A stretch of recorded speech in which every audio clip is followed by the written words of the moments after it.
The 50s had a lot of movies about giant bugs and animals. I've covered a few on this show before. But they also had a lot of movies about people changing size. For movies about people getting smaller, you had stuff like The Incredible Shrinking Man and Attack of the Puppet People. And for people getting bigger, there was The Amazing Colossal Man, The Cyclops, and The 30-Foot Bride of Candy Rock. But the most famous one of all is probably this one, Attack of the 50-Foot Woman, which not only has one of the most eye-catching posters from the time, but also a reputation as a so-bad-it's-good movie on the same level as stuff like The Giant Claw. Wow, you mean a movie called Attack of the 50-Foot Woman is schlocky? Who could have guessed, huh? Next you're gonna tell me Teenagers from Outer Space isn't a great movie.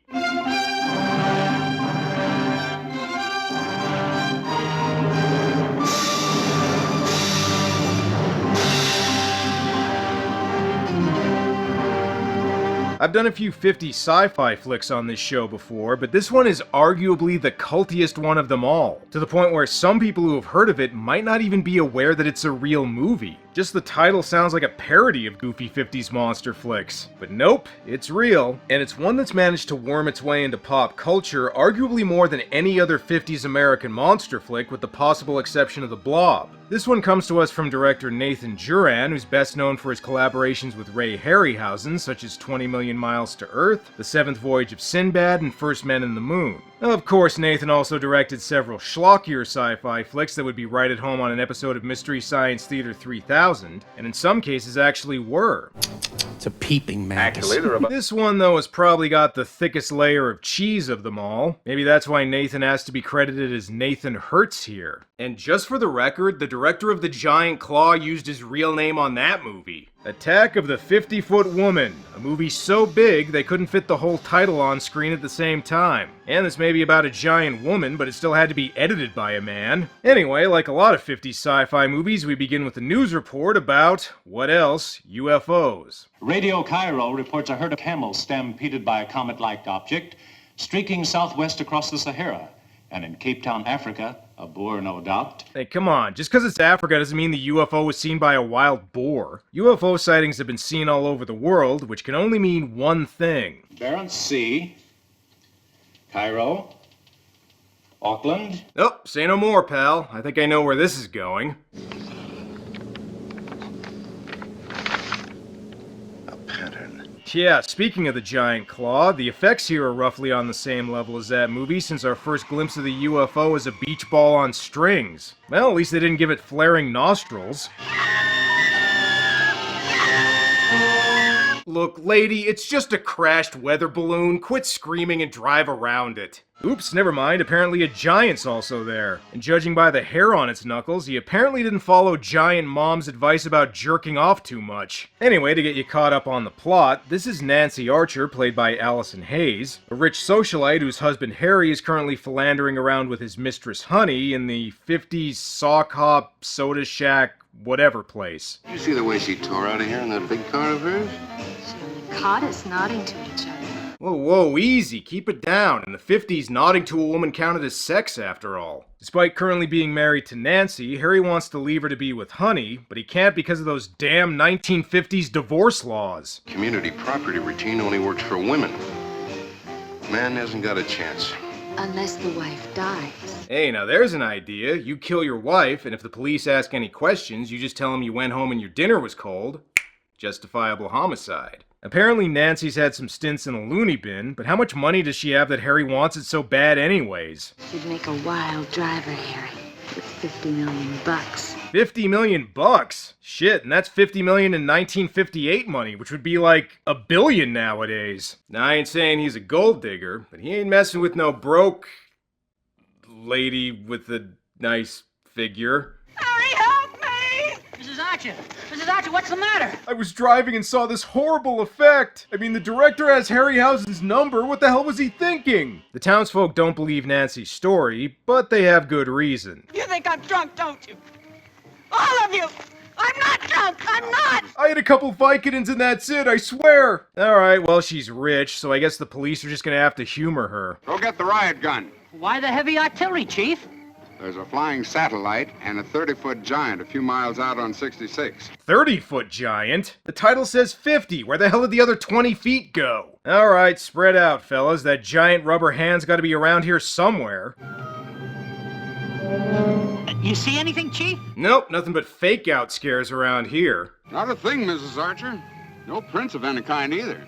Why would there be? I don't know, because of the giant hand? I mean, I didn't see any gloves on it. Needless to say, the cops don't buy Nancy's story. Maybe if she said she saw a 50-foot giant, they'd believe her.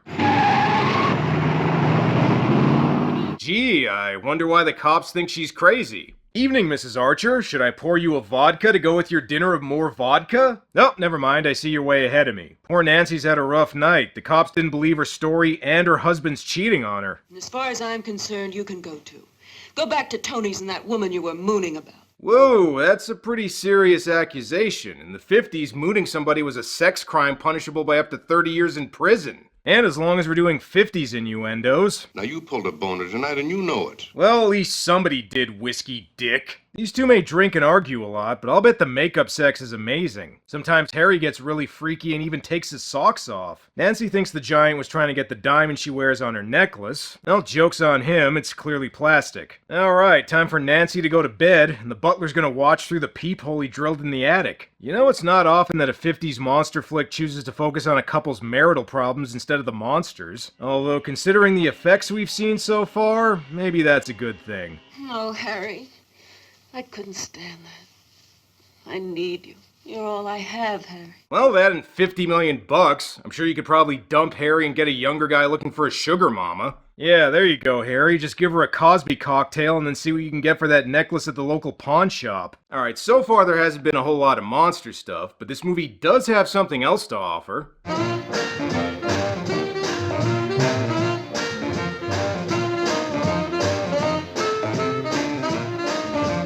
Awkward white people dancing action. Harry goes to see Honey again, and it turns out this has more in common with an Ed Wood movie than just the effects quality. All I do is wait. Wait. Wait! Your stupid minds! Stupid! Stupid! And I don't know if bribing your mistress with your wife's jewelry is a great idea there, Harry. Star of India.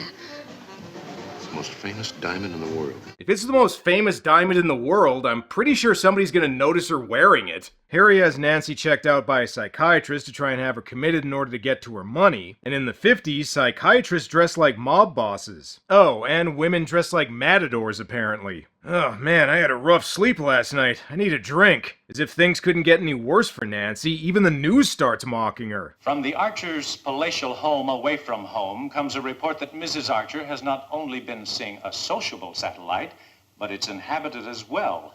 A 30-foot giant. Was he pink, with big ears and tusks? Nah, I don't think they had enough in the budget for something like that. Come now, Mrs. Archer. A man can ignore $1 million, but 50, that's too much to ask, even from the man in the moon. Yeah, you said it, Nancy. I hate the Sassy News Network. I know what'll make you feel better. Let's go for a drive. I mean, there's gotta be a sci-fi movie and not just a drama about a couple having marital problems around here somewhere. Nothing. Just sand and space. Alright, guess we'll just have to keep waiting. Eventually, though, after driving all day for night, they end up finding the spaceship again, and it looks just as amazing the second time around as it did the first. Unfortunately for Nancy, the amazing Colossal Man's in there too.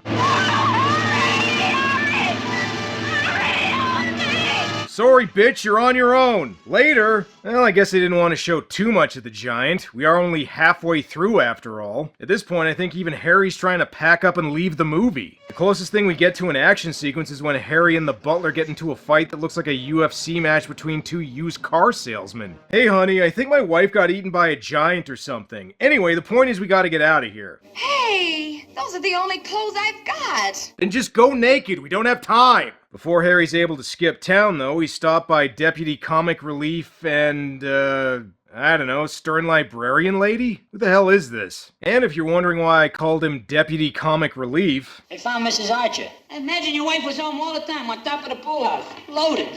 Because he's got glasses and kind of a funny accent, I guess?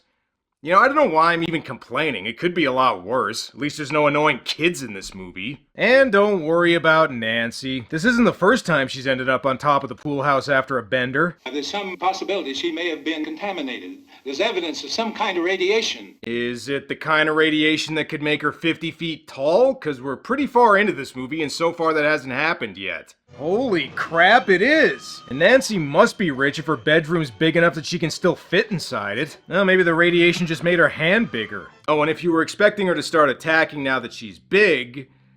Nah, we're still gonna have to keep waiting for that. Now that Nancy's huge, they're gonna need to get some extra supplies. This guy's dropping off a keg of vodka and a giant-sized martini glass. Nancy's growth is so baffling, even scientist Al Franken here doesn't know what to make of it. This whole situation's very troubling to Harry. How is he supposed to smack Nancy upside the head when he can't even reach her knee? Oh, and get used to this hand prop, because it's the only effect we're gonna see for a while. Well, okay, that's not quite true. The cops do find some giant footprints outside. What is it? I don't know. Whatever it is, it wasn't made by a Japanese gardener. Are you sure? I mean, giant monsters are pretty popular in Japan, after all. They decide to follow the footprints, but not before more wacky hijinks from Deputy Charlie. Excuse me, Chief. Oh, that Charlie. I still remember the time when his gun went off accidentally at that school presentation about firearm safety and he killed a student. If they drive long enough, hopefully they'll run into a better 50s sci-fi movie like them. Nope, it's still the same one. Amazing. Well, not really when you consider the director also worked with Ray Harryhausen. Hell, even the Deadly Mantis had better effects than this. Things don't get much better once they go inside. It looks like if Ed Wood directed Reefer Madness. Also, for a ship supposedly made for a giant, it seems pretty cozy. And there's more fake-out scares in there too. Giant! Oh, wait, it's the sheriff. Star of India. Mrs. Archer was right. The thing was after her diamond. So I guess the giant wanted Nancy's diamond to power his ship or something? I don't know, it doesn't really matter. What does matter is we finally see the giant again, even if he looks like a ghost wearing a costume from some medieval movie. In addition to being transparent, the giant also has the power to turn their station wagon into a different car after he smashes it. That's for breaking into my spaceship. And don't ask how I fit inside it either. Even I'm not sure how that works. Now at this point you may be asking, isn't this called Attack of the 50-Foot Woman? I mean, why have we mainly just seen this big bald guy so far? Well, that's because we gotta have more exposition about Nancy's backstory. I've known Nancy since she was born. In those days, she was a beautiful child. Fresh, young, full of the joys of life. But in the last few years, after her marriage, she changed. Yeah, whatever. Now that she's 50 feet, is she gonna start attacking? Even Nancy seems to be getting restless and wants to leave her apparently spacious room. Unfortunately for her, the other characters won't let her. If you hadn't succeeded in giving her that sedative, there's no telling what would have happened. Yeah, you might have had to actually show something. Harry also doesn't seem very concerned with Nancy being giant-sized. You'd think he'd be a little more discreet with his philandering now that his wife's big enough to squeeze him like a stress toy. Well, what can we do for you this time, Charlie? Well, your house has been trying to get you all evening, sir. Didn't the bartender give you my message? If it's my giant wife, tell her I'm busy cheating on her. What's she gonna do? Start attacking? She's loose! Oh, shit.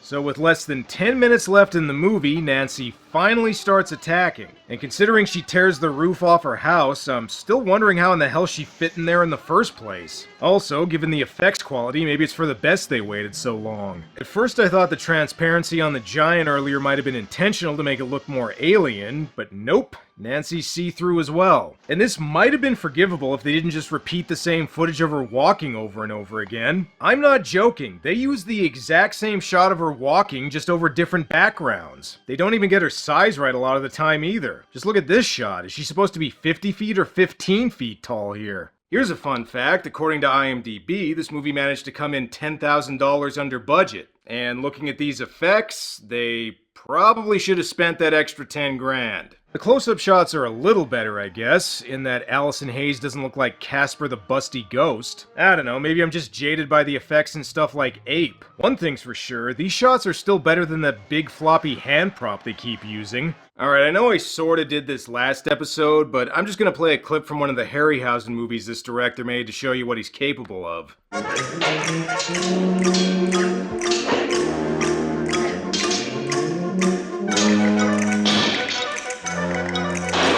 And that that movie came out the same year as this one. You're a deputy! Do something!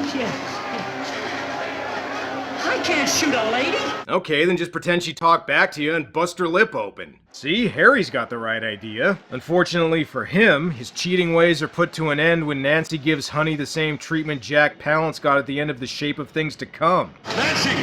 No! Nancy, no! Nancy! Okay, baby, I know I haven't been the greatest husband in the world, but I am willing to work things out. I mean, I'm not really sure how things are gonna work physically. You definitely won't be able to be on top anymore, but we'll figure something out. If you wanted even more evidence they should have spent the entire budget, I think they just use a toy store baby doll when Nancy picks up Harry. Next on her rampage, Nancy's gonna stomp on some Tonka trucks. Not that it really matters, since they're back to using the same shot of her walking again, so I guess Harry must have escaped. The sheriff puts her rampage to an end when he shoots some power lines beside her, which weirdly enough actually turns her into a better effect. She finally got Harry all to herself.